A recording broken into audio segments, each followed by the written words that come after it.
بسم اللہ الرحمن الرحیم۔ السلام علیکم۔ حلیمہ سعدیہ رضی اللہ تعالیٰ عنہ کی گود میں اس زمانے میں عرب کا دستور یہ تھا کہ جب ان کے ہاں کوئی بچہ پیدا ہوتا تو وہ دیہات سے آنے والی دائیوں کے حوالے کر دیتے تھے تاکہ دیہات میں بچے کی نشو نما بہتر ہوا اور خالص عربی زبان سیکھ سکے۔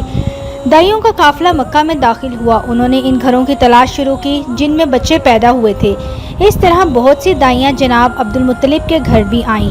نبی کریم صلی اللہ علیہ وآلہ وسلم کو دیکھا، لیکن جب انہیں معلوم ہوا کہ یہ بچہ تو یتیم پیدا ہوا ہے تو اس خیال سے چھوڑ کر آگے بڑھ گئیں کہ یتیم بچے کے گھرانے سے انہیں کیا ملے گا۔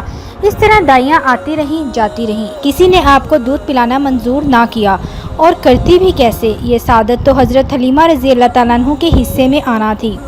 جب حلیمہ رضی اللہ تعالیٰ عنہ مکہ پہنچی تو انہیں معلوم ہوا سب عورتوں کو کوئی نہ کوئی بچہ مل گیا ہے اور اب صرف وہ بغیر بچے کے رہ گئی ہیں اور اب کوئی بچہ باقی نہیں بچا۔ ہاں، ایک یتیم بچہ ضرور باقی ہے جسے دوسری عورتیں چھوڑ گئی ہیں۔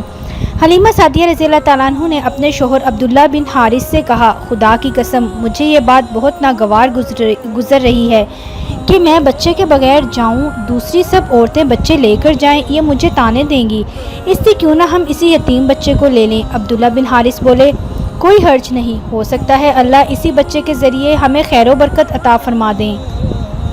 چنانچہ حضرت حلیمہ سعدیہ رضی اللہ تعالیٰ عنہ عبدالمطلب کے گھر گئیں۔ جناب عبدالمطلب اور حضرت آمنہ نے انہیں خوش آمدید کہا۔ پھر آمنہ انہیں بچے کے پاس لے آئیں۔ آپ اس وقت ایک اونی چادر میں لپٹے ہوئے تھے۔ وہ چادر سفید رنگ کی تھی۔ آپ کے نیچے ایک سبز رنگ کا ریشمی کپڑا تھا۔ آپ سیدھے لیٹے ہوئے تھے۔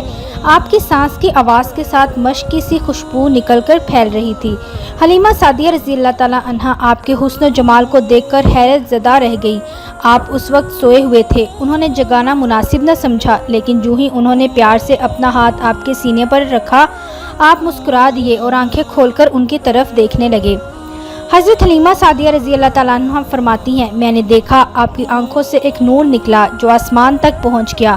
میں نے آپ کو گود میں اٹھا کر آپ کی دونوں آنکھوں کے درمیان جگہ پیار کیا۔ پھر میں نے آپ کی والدہ اور عبدالمطلب سے اجازت چاہی، بچے کے لیے قافلے میں آئی۔ میں نے آپ کو دودھ پلانے کے لیے گود میں لٹایا تو آپ دائیں طرف سے دودھ پینے لگے۔ پہلے میں نے بائیں طرف سے دودھ پلانا چاہا، لیکن آپ نے اس طرف سے دودھ نہ پیا۔ دائیں طرف سے آپ فوراً دودھ پینے لگے۔ بعد میں بھی آپ کی یہی عادت رہی، آپ صرف دائیں طرف سے دودھ پیتے رہے، بائیں طرف سے میرا بچہ دودھ پیتا رہا۔ پھر قافلہ روانہ ہو گیا۔ حلیمہ سعدیہ رضی اللہ تعالیٰ عنہ فرماتی ہیں، میں اپنے خچر پر سوار ہوئی، آپ کو ساتھ لے لیا۔ آپ جو ہمارا خچر چلا تو اس قدر تیز چلا کہ اس نے پورے قافلے کی سواریوں کو پیچھے چھوڑ دیا۔ پہلے وہ مریل ہونے کی بنا پر سب سے پیچھے رہتا تھا۔ میری خواتین ساتھی حیرانگی سے مخاطب ہوئیں، اے حلیمہ، یہ آج کیا ہو رہا ہے؟ تمہارا خچر اس قدر تیز کیسے چل رہا ہے؟ کیا یہ وہی خچر ہے جس پر تم آئی تھی اور جس کے لیے ایک ایک قدم اٹھانا مشکل تھا؟ جواب میں نے ان سے کہا، بے شک یہ وہی خچر ہے، اللہ کی قسم اس کا معاملہ عجیب ہے۔ پھر یہ لوگ بنو سعد کی بستی پہنچ گئے۔ ان دنوں یہ علاقہ خشک اور قحط زدہ تھا۔ حلیمہ سعدیہ رضی اللہ تعالیٰ عنہ فرماتی ہیں، اس شام جب ہماری بکریاں چر کر واپس آئیں تو ان کے تھن دودھ سے بھرے تھے، جبکہ اس سے پہلے ایسا نہیں تھا۔ ان میں سے دودھ بہت کم اور بہت مشکل سے نکلتا تھا۔ ہم نے اس دن اپنی بکریوں کا دودھ دھویا تو ہمارے سارے برتن بھر گئے اور ہم نے جان لیا کہ یہ ساری برکت اس بچے کی وجہ سے ہے۔ آس پاس کی عورتوں میں بھی یہ بات پھیل گئی، ان بکریوں کے بدستور بہت کم دودھ دے رہی تھیں۔ غرض ہمارے گھر میں ہر طرف ہر چیز میں برکت نظر آنے لگی۔ دوسرے لوگ تعجب میں رہے۔ اس طرح 2 ماہ گزر گئے۔ 2 ماہ ہی میں آپ چلنے پھرنے لگے۔ آپ 8 ماہ کے ہوئے تو باتیں کرنے لگے اور آپ کی باتیں سمجھ میں آتی تھی۔ 9 ماہ کی عمر میں تو آپ بہت صاف گفتگو کرنے لگے۔